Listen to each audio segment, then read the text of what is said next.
1954. Outside a small town in rural Oregon, Harry and Bertha Holt learned about children in Korean orphanages, the smallest casualties of the war. The Holts reached out to help. They sent money. They prayed. But soon they realized that those children needed more than food and shelter. They needed the love, security, and belonging only a family could provide. We were devastated because we had so many things in our life. We had a nice car and plenty of food and shelter. And those people in the movie, they didn't have anything. They were helpless babies.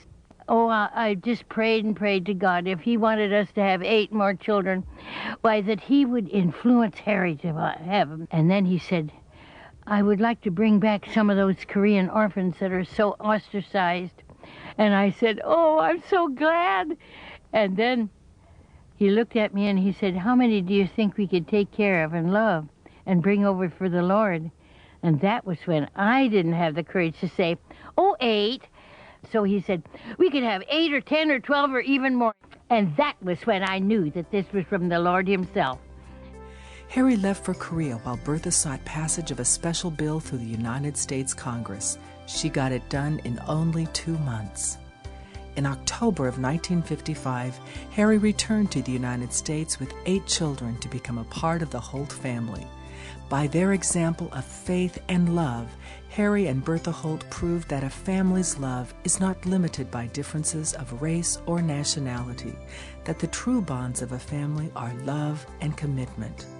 While the Holts settled in with their new children, they could not forget the thousands of children who remained behind in orphanages. In 1956, Harry returned to Korea, while Bertha worked with prospective adoptive families in the United States.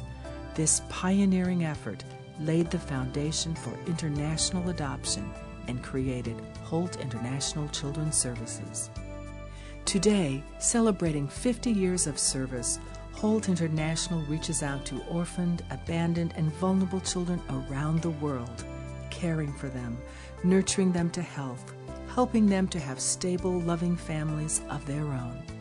Whenever possible, Holt International preserves the child's birth family or places the child with an adoptive family in his or her native country. Every child deserves a home, said Harry Holt. A mission inspired by God and pursued with passion around the world to this day by Holt International Children's Services.